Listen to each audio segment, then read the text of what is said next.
Alright everyone, welcome to the By the Minute Mixed Martial Arts Show. I'm Jody Jamieson, here for By the Minute MMA. If you are new to the channel, subscribe button is at the bottom, you know what to do. Go and check out the other content we've done as well. We've had a few interviews going on. We had Pearl Gonzalez on before UFC 210. We're going to have to come back to talk about UFC 210 in a minute. Also, it will be in the description below. I interviewed Robert Whiteford yesterday about his potential return to the UFC. It's on the website, so I will link it for you below. So we will talk about UFC 24 on Fox in a moment. Johnson versus Reis. First thing, everybody's made weight, no drama, fantastic. So we'll get to that in a bit. We've still got a little bit of housekeeping to do for UFC 210. First off, the Chris Weidman-Mousasi fight. I said last week that Weidman was going to appeal this and he was going to win the appeal. It's sounding more and more like he's not going to win the appeal. Now, as far as we understood, instant replay was not allowed to be used in New York, and apparently it's not that it's not allowed to be. It's not that it's banned, but there's nothing in the commission that says they can use it. But by the same token, there's nothing in the commission that says they can't use it. So it's going to be really interesting what happens with this fight. Weidman has appealed, so we'll find out how it goes probably in the next week or two. I am kind of undecided about how this should go. Some audio came out from Weidman's corner, which basically showed that Weidman, they went through some questions with Weidman asking if he knew what day it was, what month it was. Weidman said it was February, I know that. So Mousasi had obviously knocked him a bit loopy with the knees, so there's still a very good chance that this stays in the books as a TKO win for Mousasi. Regardless of the outcome, I still do expect to see a rematch, although I do expect Mousasi to be less excited about it if it isn't overturned and it stays as a TKO win. But we'll see how that situation develops. Obviously, as well, as we spoke about, Gegard was on the last fight of his deal. Dana, on the way into the press conference as Mousasi was leaving, basically said we're going to get a deal done. But that's Dana talking. Money will talk, and we'll see what happens there. Someone else very interesting in that division is on the last fight of their deal tomorrow night as well, so we'll get to that. Daniel Cormier's towel gate, pretty much everybody's weighed in on this. A lot of people have tried this and found how really easy it is just to lean on the towel. Now, a lot of people are saying he's grabbing the towel, and he's not really. What he's doing is he's using that part of his hand to just push down on the towel to give himself a little bit of leverage.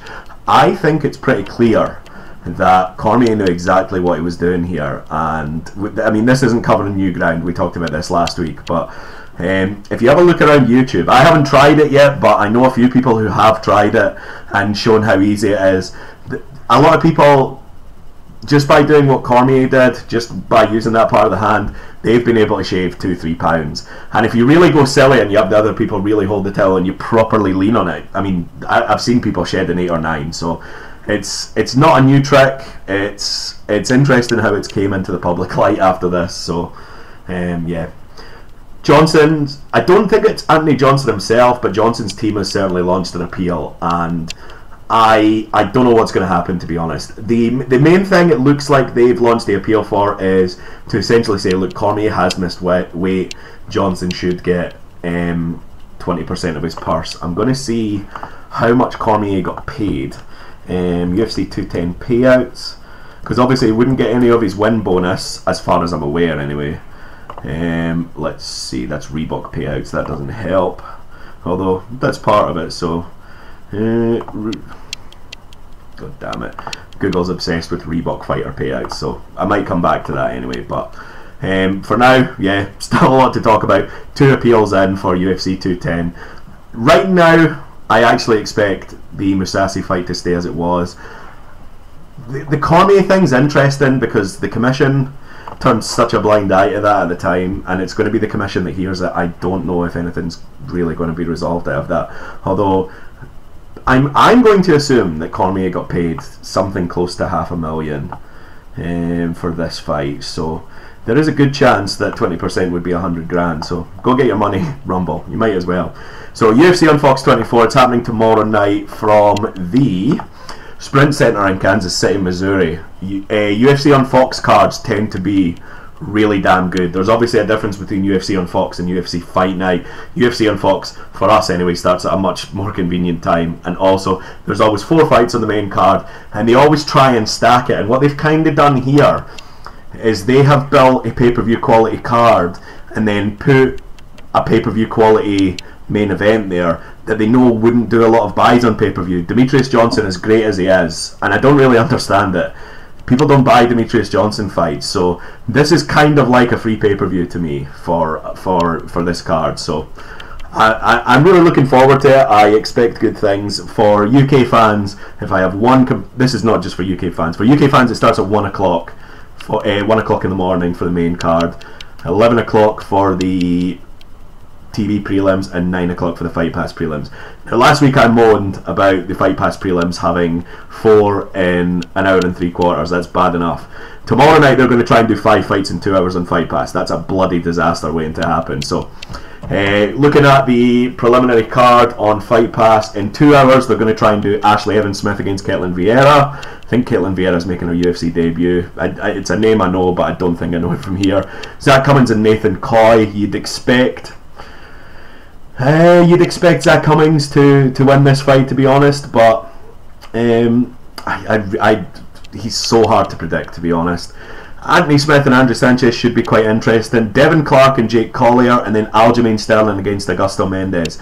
The thing that's really jumping out to me, though, with these 5 fights is that I see most of them going to the judges, and if they go to the judges, then you're not going to get this in 2 hours, so we'll see how it goes. On to the preliminary card that will be on TV. It opens with Tim Elliott against Lewis Smolka. Now, obviously, Tim Elliott was a UFC guy, got released, came back through that Ultimate Fighter, got the shot against Demetrius Johnson. Clearly lost the fight, but clearly won round 1 and looked really good until DJ made some adjustments. Lewis Smolka looked unwell today at the weigh-ins. He did make weight.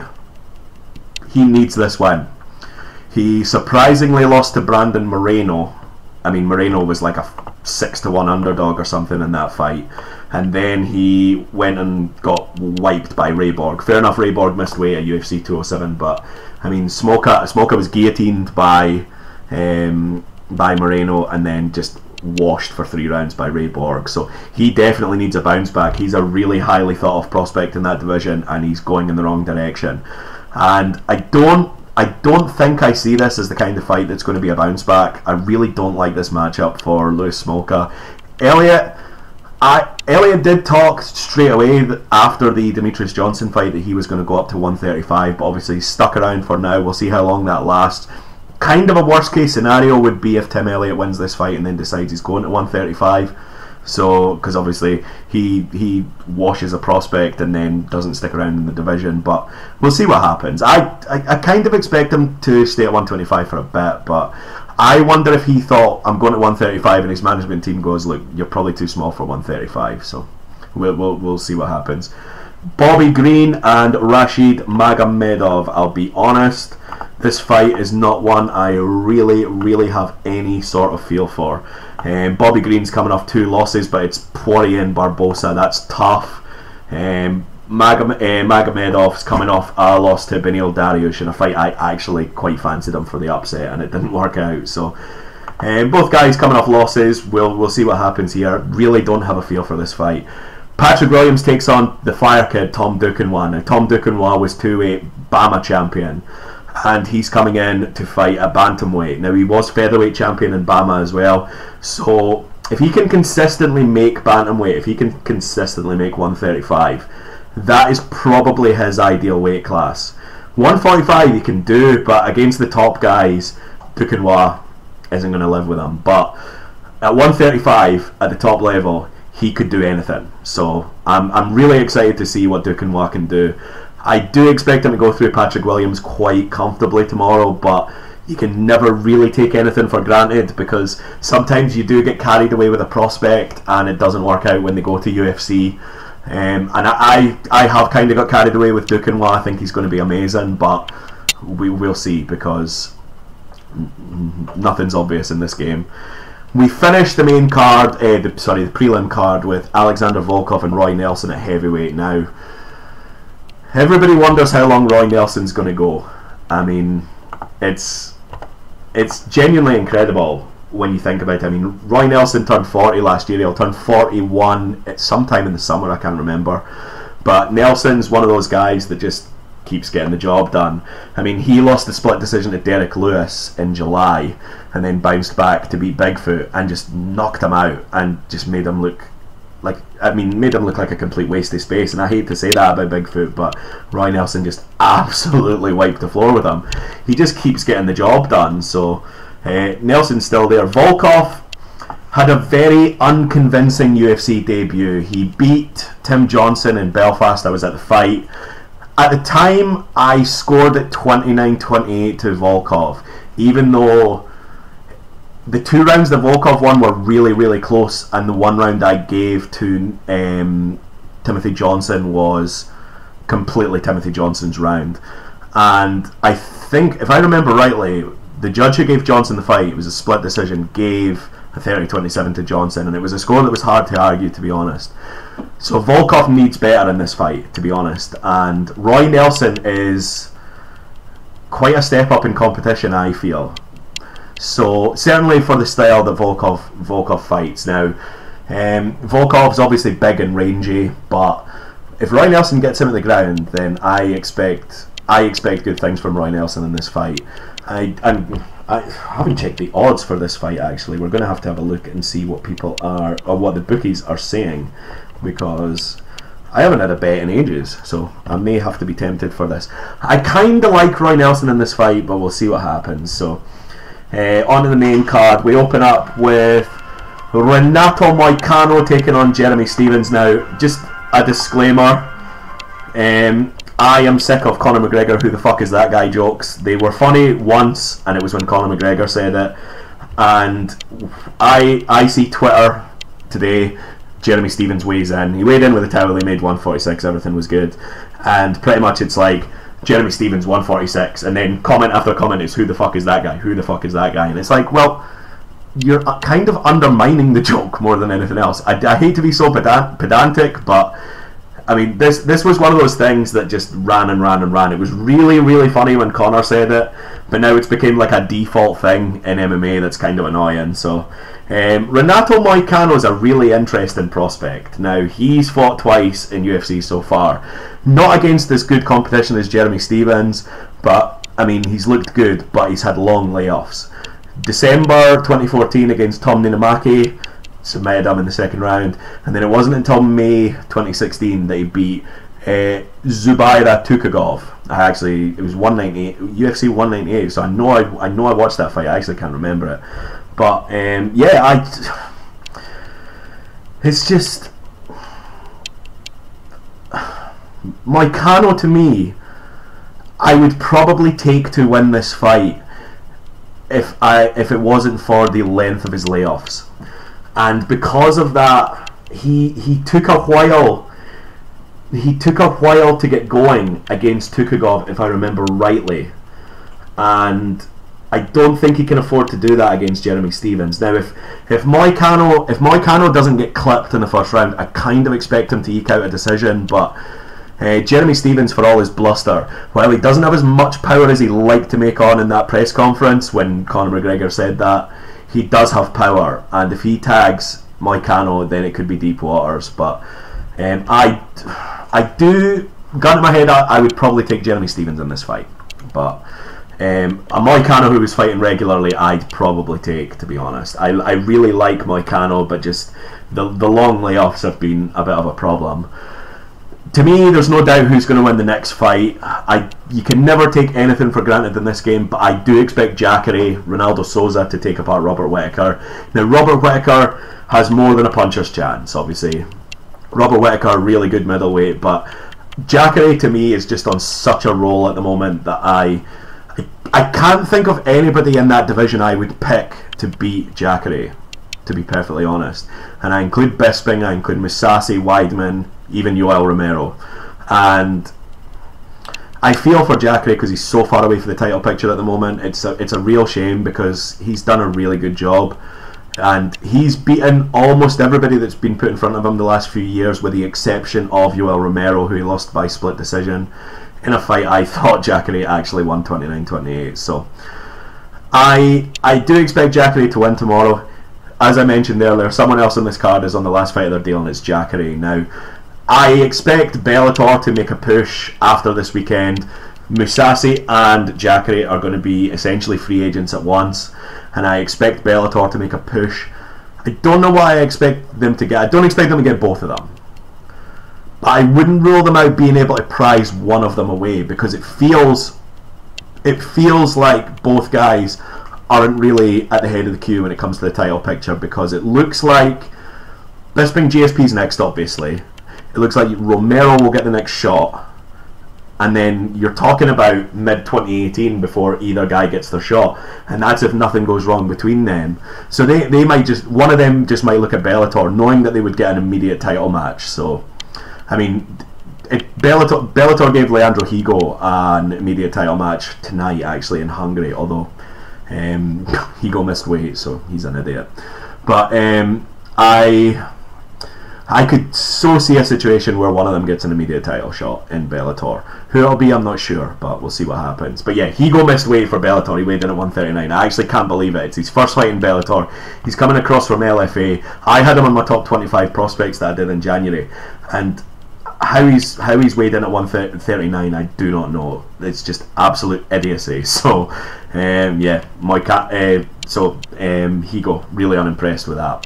I take Jacare for this fight. Co-main event, Rose Namajunas and Michelle Waterson. Now, if you want to simplify the game and talk about the three facets, if you talk about striking, clinching and grappling, you've probably got to give the striking edge to Namajunas. You've probably got to give the ground advantage to Waterson. And then the clinch, it's funny because Michelle Waterson is quite an undersized strawweight. She's more a natural atom weight, and I think that will give Namajunas an advantage in the clinch, and that's probably why I like Namajunas to win this fight. Namajunas is going in as a slight favourite, so that's interesting. That's probably where I would have it, 8 to 11 on the UK prices, so that's probably where I would have this fight. But if Michelle Waterson gets Rose Namajunas to the ground, Namajunas is no slouch, but you saw the way that if you take two fights, if you look at two fights and you look at Namajunas and you look at Waterson when they both fought and defeated Paige Van Zandt, Namajunas got Paige into some horrible positions from round 1 all the way through to round 5. It was a main event on Fight Pass, and eventually submitted her in the 5th round, but not after. Paige, to me, just fought her ass off until she got caught in a rear naked choke, and Namajunas was really impressive in that fight because, I mean, she won every round clearly. But then when Michelle Waterson got that opportunity against Paige, who has improved slightly since then, Waterson just head and arm through her, took the back and choked her. That was it. So MMA maths isn't an exact science, but I think that is a good indicator in some ways that Michelle Waterson would probably have an advantage on the ground. Again, I think Rose isn't a big strawweight by any means, but I think she'll have a slight size advantage going into the cage, so that might help. But the reason I think Rose is going to... the reason I would probably pick Rose to win this fight is I think she'll be able to keep it on the feet. I think she'll be able to stay off her back, be able to strike, and whenever Michelle Waterson comes in for a takedown, she'll be able to nullify it in the clinch, and that's why I will take Namajunas to win this fight. I assume the winner is going to fight the winner of Jędrzejczyk and Andrade, and I mean we'll come to it obviously in a few weeks. I expect Jędrzejczyk to win, but this is the first time in a while, probably the first time ever, that Jędrzejczyk's defended the title, and I don't think it's a slam dunk, but we'll get to that in a few weeks. What I do think is a slam dunk is the main event. I do expect Demetrius Johnson to beat Wilson Hayes reasonably comfortably. Now, Hayes has really damn good wrestling, so I mean, it's not like he's being fed to the wolves here. It's not like he has no chance. But I can't find an area that Hayes is better than Demetrius in. Hayes' biggest strength is wrestling, and I think Demetrius is a slightly better wrestler. So, I mean, like I said before about puncher's chance, there's always a chance, but to me Hayes is just one of those guys that I I expect if Hayes comes out fast and kind of does what Tim Elliott does and gets the better of the wrestling exchanges, I always expect DJ to make the adjustments. His fight IQ is unbelievable, and if you watched the Johnson Elliott fight, it didn't look like a lot changed when we went from the first to the second round. It wasn't obvious straight away what Demetrius's adjustments were, to be honest. He just found a way to be able to control posture and to be able to widen his base when Tim Elliott was trying to take him down. And then when he got on top, he was a lot more careful. In the first round, Demetrius was a bit wilder. I wouldn't say he was cocky, but he was certainly confident and so relaxed that I kind of think he was taking Tim Elliott a little bit for granted in the first round. And when that first round happened, that kind of brought the focus back into DJ, and then he did what he did for the rest of the fight. I think I had a 49-45 in that fight. I'm sure I had the fourth round at 10-8. I can't actually remember. I'd need to go back. I definitely had 10-8, and obviously Elliott won the first round. Now Hayes, DJ surprised a lot of people at times. I mean, when he fought Benavidez the first time and it was a really close split decision, and then they rematched, everybody thought this was going to be really close. There was a lot of people who picked Benavidez, and then Mighty Mouse just smashed him in 2 minutes. I don't see a situation where Hayes gets smashed in the first round. You can't obviously rule it out, because if DJ clips you, he's got an amazing way of swarming. But I kind of expect this fight to go 25 minutes and it to be another Demetrius Johnson masterclass, where he wins pretty much every round, if not every round. Looks amazing doing it, and I kind of feel bad for DJ, because I feel he's very underappreciated. Because he, tomorrow, if he wins, will tie Anderson Silva's record for title defences, and the way he's done it has been so unbelievably dominant. He's barely dropped a round in this run. We're just going to have a look and see. UFC, the inaugural UFC Flyweight Championship, that was the split decision over Joseph Benavidez. That was a very, very, very close fight. I had DJ winning that fight but I mean, the argument was there. But since then, decisioned John Dodson, just dominated him. Submitted John Moraga in the 5th round, another domination. Knocked out Benavidez in 2 minutes. Ali Bagatinov, 5 rounds to nothing. Chris Carriasso, Kimura in the 2nd round. Kyoji Horiguchi, that was the last second armbar, if you remember, when DJ was just going through him. It was another formality, and then he did a bit of a Hail Mary, beautiful transition into the armbar and tapped him out with a second to go, just amazing. Then he got Dodson again, dominated him again. Knocked out Henry Cejudo in under 3 minutes. That was one fight where I was like, Cejudo has a right good chance in this fight, and Demetrius just destroyed him. And then we spoke about the Tim Elliott fight. His performances over this defence run, we've been going back. He won the title in September 2012, UFC 152, and look what he's done since then. He's about to create or match history certainly tomorrow, and I kind of feel it's flying under the radar. And I don't know what to say about Demetrius, because a lot of people say he's not charismatic, but I always enjoy his interviews. A lot of people say that he's not exciting to watch, but he is such a treat to watch. I think he's just so precise with his striking, so quick with his takedown entries, so smothering with his top game, that I just find him amazing to watch. The footwork, everything, transitions into submissions. It's not to say that there aren't any holes in his game at all, but he is one of those fighters that has really, really cleaned up the stuff he wasn't good at to an amazing degree. He's gone from a fighter who had holes when he was fighting at 135 to moving down to 125 and doing what he's done in such amazing fashion. It feels so underrated at the moment. I feel for DJ. DJ is 30 years old as well. He could be doing this for another 5 years. He could be doing this for God knows how long. And obviously I expect challengers to come. I like Ray Borg. I think Ray Borg could be an interesting test for him, but I don't trust Ray Borg to make 125 at the moment. What was his name last week? Name's gone completely out of my head. Who opened Fight Pass? Magomed Bibulatov. Not not quite the performance I expected last week, but he still won dominantly, so he could be interesting with a few more UFC fights under his belt.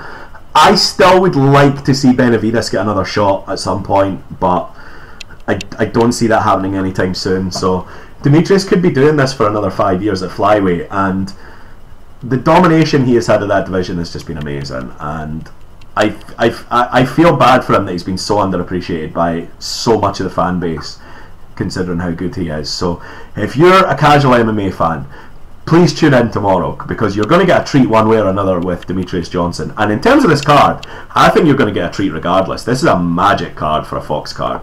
When you think back to the Sacramento card, and it was Paige Van Zandt and Michelle Waterson, it was Sage Northcutt and Mickey Gall, it was Faber and Pickett, and then it was Joban and Perry. That was a really good card on paper, and then it was a card that delivered. And I think this card is much better. So yeah, if you're in America, this is a chance to watch it for free. You've got to watch this card, to be honest. So we'll wrap up just now. I can't promise we're going to have coverage on the site tomorrow. We're almost certainly not going to have any coverage of the prelims, but what I will try, the Fight Pass prelims anyway, but what I'll try and do is I'll try and do the preliminary card. I'll almost certainly do the main card, but we'll let you know on the Twitter account. It's by the minute MMA, by the min MMA, sorry. I'm at Jody Jamieson. You can follow me on Twitter there. So we'll wrap up just now. Enjoy the fights tomorrow, depending on how knackered I am, because I will be in Perth tomorrow, Scotland that is, watching football, so I might be shattered by the time I get back. If I'm okay, we may do a live post show afterwards, but play it by ear. Keep an eye on Twitter, keep an eye on the coverage tomorrow, and as I said, go in the description below, find our interview with Robert Whittaker yesterday. Hopefully we're going to see him back in the UFC. He dropped a really interesting name for who he'd like to fight next, so good luck to him. But yeah, signing out, we'll speak to you again sometime.